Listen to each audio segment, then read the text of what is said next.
Bienvenidos una noche más a mi buzón de terror. Aquí escucharás historias nacidas en los campos, donde el miedo crece entre la tierra y la oscuridad. Suscríbete y activa la campanita para no perderte ningún relato. Y déjame en los comentarios desde dónde y a qué hora nos escuchas. Ahora apaga la luz, porque esto apenas comienza. Historia número 1. Me llamo Ezequiel, y lo que voy a contar pasó cuando yo era niño. Han pasado décadas, pero todavía puedo cerrar los ojos y volver a ese rancho perdido entre los sembradíos del Bajío, en Guanajuato, donde mi abuelo heredó la tierra y también algo que nunca debió tocar. Mi abuelo se llamaba Eusebio. Era un hombre de manos cuarteadas, mirada cansada y silencios largos. Decía que esas tierras habían sido fértiles cuando su padre vivía, pero para cuando yo nací, la tierra estaba cuarteada, polvosa, sin olor a vida. Ni las nubes se detenían ahí. Recuerdo semanas enteras sin lluvia. El sol caía recto y el maíz no levantaba ni un palmo. Por las noches, mi abuelo se quedaba sentado afuera, mirando el campo como si esperara respuesta. No rezaba en voz alta, pero movía los labios, apretando algo entre los dedos. Una tarde volvimos del pueblo por el camino de terracería. El cielo estaba rojo y el polvo se pegaba al sudor. Ahí fue cuando lo vimos. Un hombre con ropa de campesino vieja, limpia, pero fuera de tiempo. Nos miró fijo, como si nos conociera de antes. Lo raro fue que llamó a mi abuelo por su nombre. Eusebio se detuvo en seco. El hombre habló poco. Dijo que la tierra aún podía salvarse. Le puso algo pequeño en la mano y le indicó un punto del campo. Cuando volteé a ver a mi abuelo, el hombre ya no estaba. Mi abuelo no habló en todo el camino de regreso. Esa noche casi no cenó. Antes de dormir, lo vi limpiar con cuidado un objeto oscuro, liso, que guardó envuelto en un trapo. Me pidió que no dijera nada. Su voz sonaba firme, pero sus ojos no. Al amanecer siguiente, el campo olía distinto, como a tierra mojada, aunque no había llovido. Mi abuelo me despertó temprano y caminamos hacia el centro del sembradío. Cavó despacio, mirando alrededor, como si temiera que alguien nos estuviera observando desde entre las plantas secas. Mi abuelo enterró aquel objeto sin decir palabra. Tapó la tierra con las manos y la aplanó despacio. Durante días no ocurrió nada, pero a la semana los tallos comenzaron a levantarse. Primero verdes pálidos, luego firmes. Yo los tocaba incrédulo, aún tibios por el sol. Las plantas crecieron demasiado rápido. El maíz se alzó grueso, oscuro, con hojas que crujían aunque no hubiera viento. El olor del campo cambió. Era fuerte, húmedo. Los vecinos comenzaron a acercarse al lindero, mirando en silencio, midiendo con los ojos. No tardaron los murmullos. Decían que Eusebio escondía agua, que desviaba canales. Algunos dejaron marcas en los cercos. Una mañana encontramos huellas de botas entre las hileras. Mi abuelo dejó de dormir tranquilo y empezó a revisar el campo antes del amanecer. Fue entonces cuando decidió desenterrar el amuleto. Dijo que no quería problemas, que aquello no era natural. Cavó en el mismo sitio, pero tardó más en encontrarlo. Cuando lo sacó, tenía la tierra pegada y estaba más caliente de lo normal. A partir de ese día, las cosas cambiaron. Por las tardes mi abuelo se detenía de golpe, como si escuchara algo entre las plantas. Decía que eran pasos, pero cuando mirábamos no había nadie. Aún así, no volvía a caminar solo. Por las noches yo despertaba con ruidos secos, como ramas moviéndose cerca de la casa. No venían del techo ni del suelo, sino del campo. Mi abuelo encendía la lámpara y se quedaba sentado, mirando la ventana sin parpadear. Mi abuela Jacinta empezó a enfermar. Primero cansancio, luego fiebre constante. La casa olía a hierbas hervidas y sudor. Mientras ella empeoraba, el campo comenzó a marchitarse de nuevo. Pero ahora parecía que algo se movía entre los surcos, justo donde antes todo había crecido. Mi abuela ya no se levantaba de la cama. Su respiración era corta y la piel le ardía al tacto. Por las madrugadas decía sentir miradas desde la ventana, aunque daba al campo vacío. Mi abuelo dejó de entrar al sembradío. Decía que algo ahí no quería irse. Las noches se volvieron insoportables. Se escuchaban pisadas apagadas alrededor de la casa, no rápidas, no lentas, como si alguien midiera el terreno. El olor del campo entraba por las rendijas, una mezcla de tierra húmeda y plantas podridas, aunque ya no quedaba nada en pie. Un amanecer encontramos marcas nuevas cerca del pozo, huellas profundas, hundidas, como si alguien hubiera estado ahí mucho tiempo parado.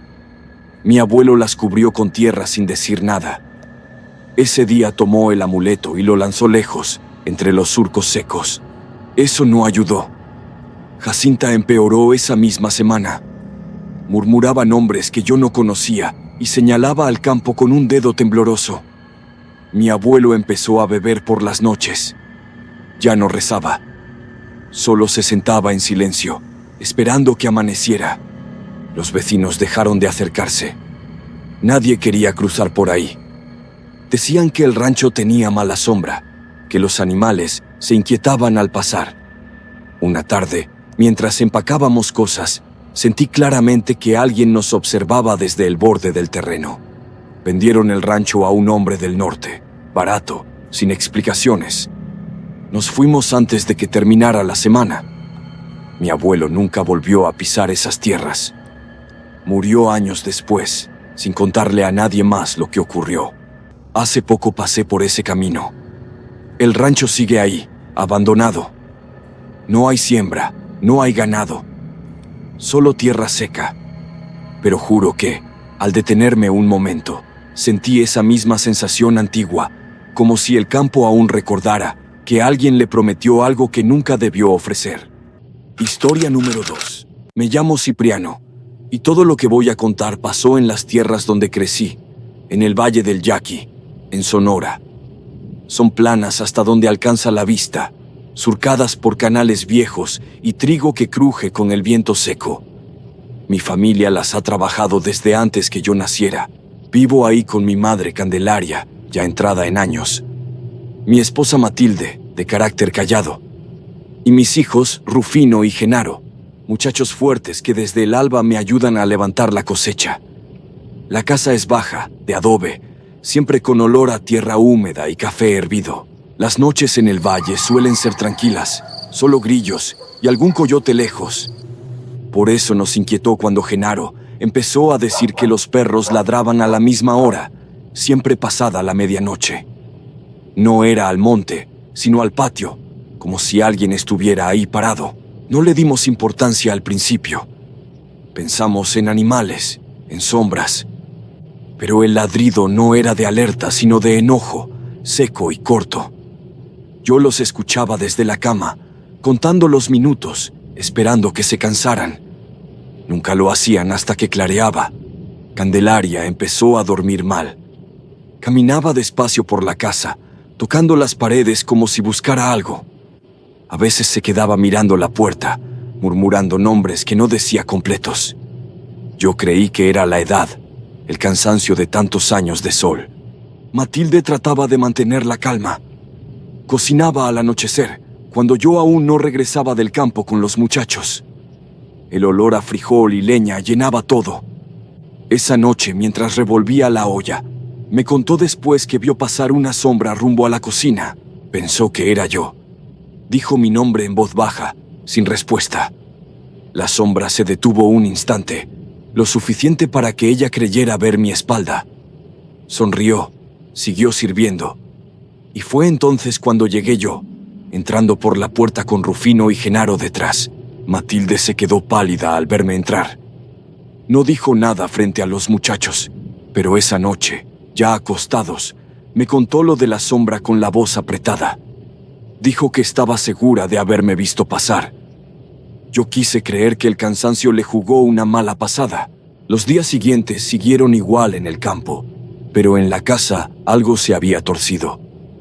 Los perros no dejaron de ladrar a la misma hora, y Genaro empezó a despertarse antes de que eso ocurriera, como si su cuerpo lo supiera. Decía que sentía frío, aún con cobijas. Candelaria empeoró. Se levantaba antes del amanecer y se sentaba en una silla junto a la ventana, mirando hacia los sembradíos.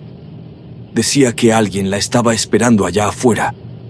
Cuando le preguntaba quién, solo movía la cabeza, como si no fuera obvio para mí. Una noche, antes de dormir, me asomé por la ventana del cuarto. La luna apenas alumbraba los surcos. Entonces la vi, una figura parada cerca del granero. El corazón me dio un vuelco al reconocer el rebozo. Era mi madre, descalza, inmóvil. Salí corriendo. Candelaria estaba confundida, murmurando que ya era tarde, que no debía hacerlo esperar más. Le pregunté a quién. Me miró como si yo fuera el que no entendía nada. Solo dijo que él estaba cansado de esperar. La llevamos de regreso a su cuarto. No opuso resistencia. Esa noche casi no dormí. Al amanecer, Rufino me dijo que había escuchado a la abuela hablar en voz baja, como si alguien estuviera sentado junto a su cama. Pensó que yo estaba con ella.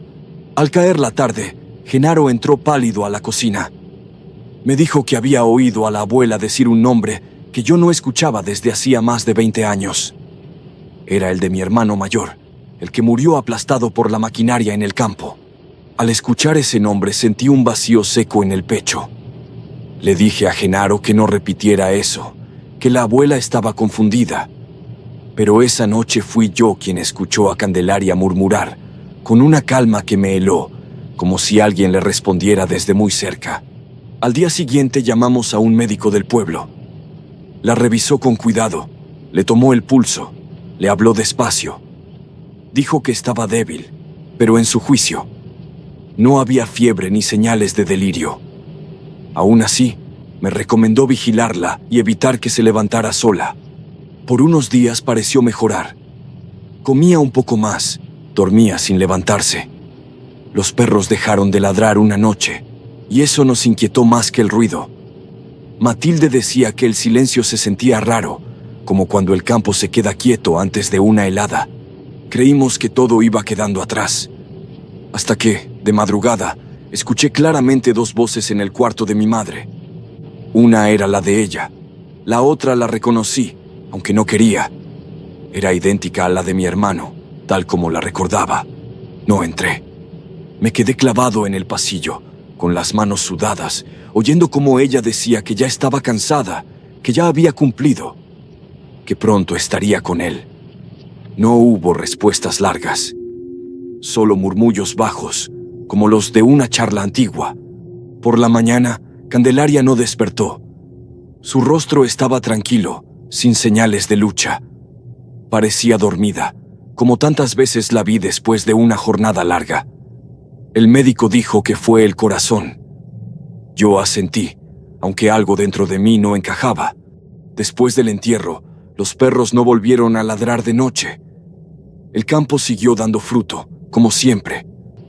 Pero desde entonces, cuando el viento pasa entre los surcos, hay momentos en que juro escuchar dos pasos caminando juntos, alejándose despacio. Historia número 3. Me llamo Miguel, y nunca he contado esto completo. No porque no quiera, sino porque me cuesta volver ahí. Yo crecí en la ciudad, pero cada verano mi madre me mandaba al rancho de mi abuelo Fausto, en un pueblo pequeño de Veracruz, rodeado de sembradíos de caña de azúcar que parecían no terminar nunca. El rancho olía a tierra mojada y melaza. Mi abuelo se levantaba antes de que amaneciera y yo lo seguía medio dormido, oyendo grillos y gallos lejanos. Él hablaba poco, pero conmigo era paciente. Me enseñaba a limpiar surcos, a cargar machetes envueltos en trapos, a no pisar las plantas tiernas. Desde que tengo memoria, había un límite.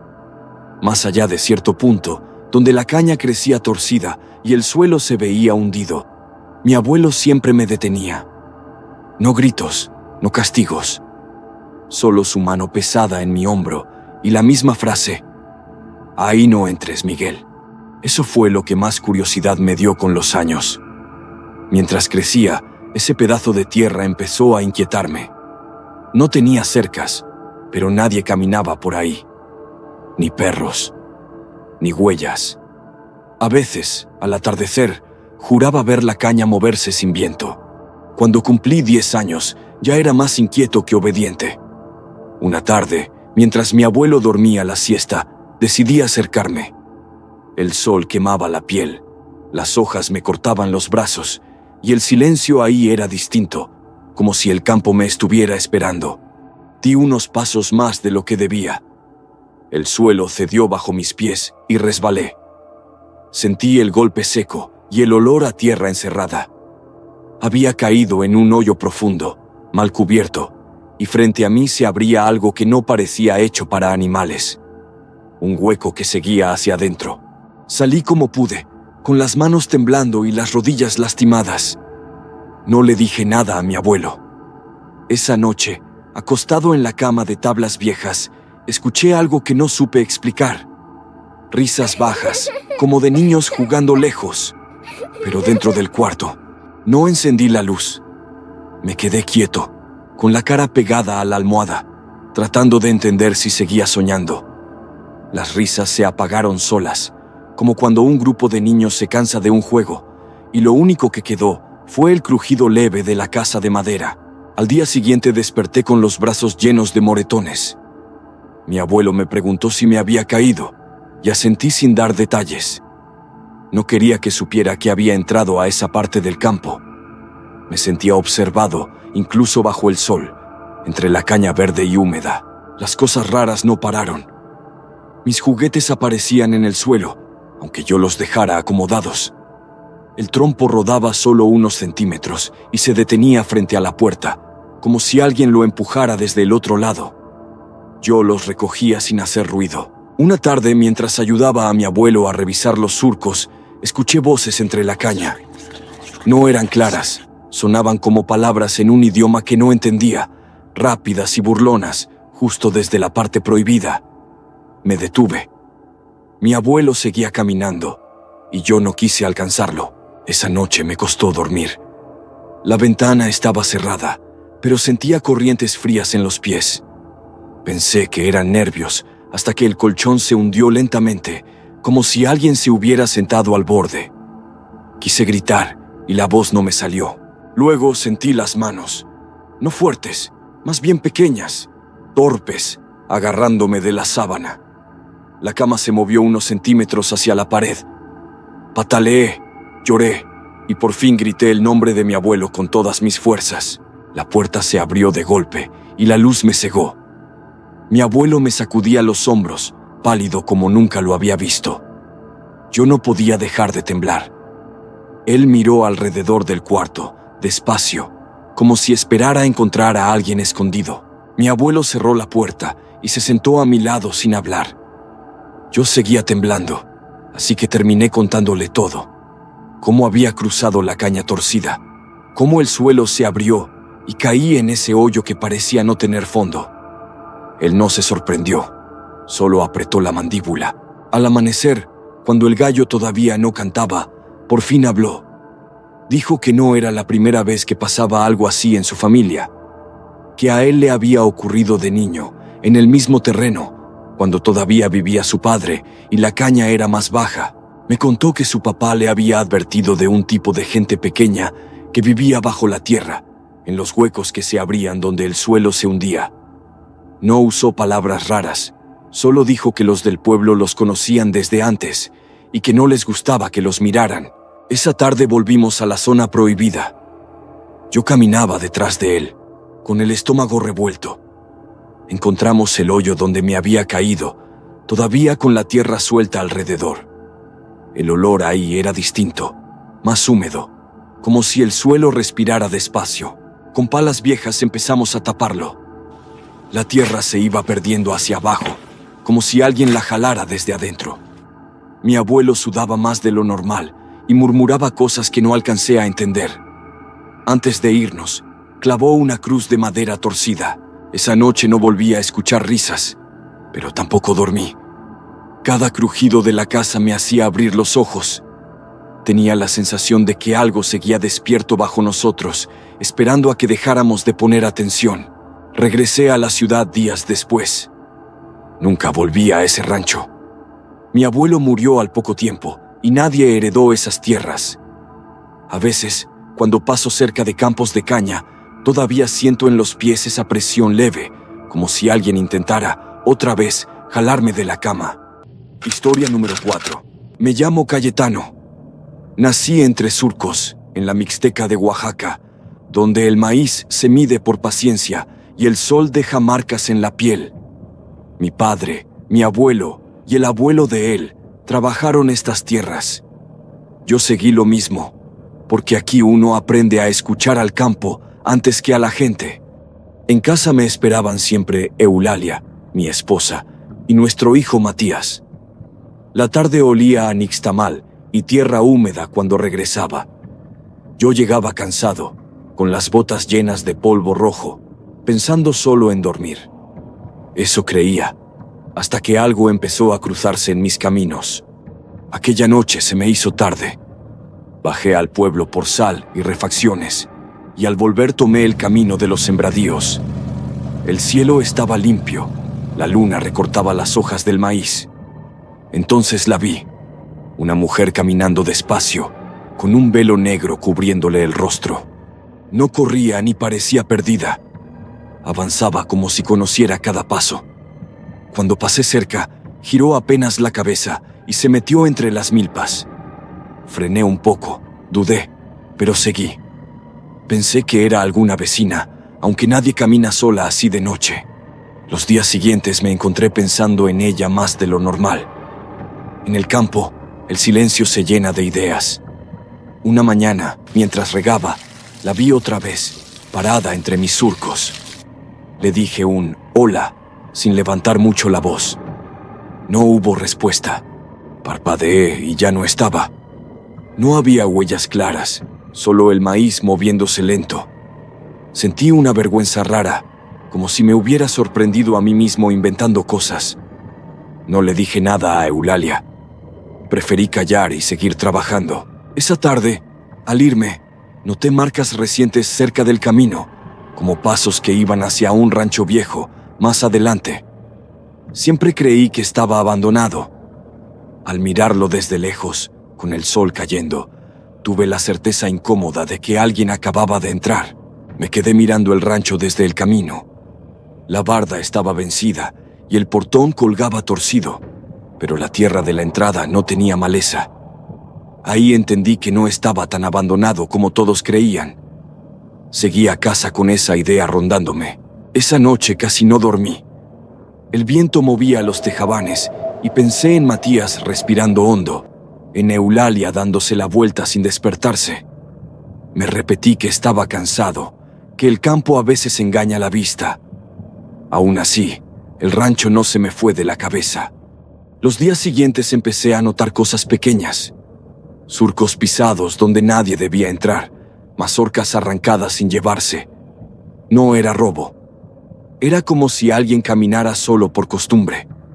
Poco a poco, empecé a aceptar que alguien vivía ahí. Una tarde, al volver más tarde de lo normal, la vi otra vez. Caminaba por la orilla del camino, el velo negro pegado al cuerpo por el polvo. Frené sin pensarlo. Le ofrecí llevarla. Subió sin mirarme. Cerró la puerta con cuidado, como si no quisiera hacer ruido. No le vi la cara. Olía a tierra mojada y a algo viejo, guardado mucho tiempo. Le pregunté si vivía cerca. Contestó apenas con palabras cortas, diciendo que debía volver antes de que su esposo llegara, que no le gustaba que se retrasara. Manejé en silencio. Sentía su presencia, aunque el velo no se movía. Me indicó que me detuviera cerca del rancho. Al bajarse, entró sin dudar. En ese momento supe que era ella quien vivía ahí, en ese lugar que yo creía vacío. Me quedé ahí unos segundos, con el motor encendido. Pensé en tocar el claxon, en decir algo, pero no lo hice. Al llegar a casa, Eulalia notó que estaba pálido. Le dije que había sido un día largo. Esa noche entendí que ya no podía seguir ignorándolo.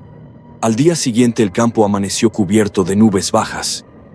Trabajé sin concentración. con la vista yéndose sola hacia el camino del rancho. A mediodía me encontré con Baldomero, un campesino viejo que conoce estas tierras desde antes que yo naciera, y le pregunté, como al descuido, por ese lugar. Baldomero se quedó quieto. Me miró raro y dijo que ahí no vivía nadie desde hacía muchos años, que el rancho quedó solo después de una desgracia.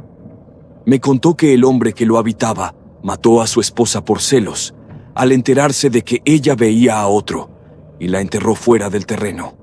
Dijo que un día de lluvias fuertes la tierra se abrió y dejó ver parte del cuerpo. El pueblo se enteró, se llevaron al hombre y el rancho quedó vacío desde entonces. Nadie volvió a meterse ahí. Mientras hablaba, sentí un frío lento subir por la espalda. No le dije que yo había visto a una mujer entrar y salir. Me despedí con cualquier pretexto. Esa tarde llovió como pocas veces. El olor a tierra removida llenó todo. Al pasar cerca del rancho vi el portón abierto, golpeándose suave con el viento.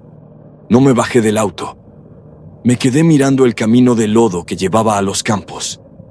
Recordé sus palabras cortas, su prisa por volver antes de que el esposo llegara. Pensé en el velo, siempre puesto, como si no quisiera ser vista del todo. Esa noche, al llegar a casa, Eulalia me dijo que Matías había soñado con una mujer parada entre el maíz. No pude responderle. Dormí mal, con imágenes que no pedí. Desde entonces, nunca volví a ver a esa mujer, ni de día ni de noche. Pero cada temporada de lluvia, al pasar por ese tramo, noto huellas recientes que se pierden entre los sembradíos. Nadie más las ve. Yo sigo trabajando la tierra, como lo hicieron los míos, evitando mirar demasiado tiempo hacia el rancho que, dicen, no tiene a nadie dentro. Gracias por quedarte hasta el final. No olvides suscribirte y acompañarme en la siguiente noche de terror.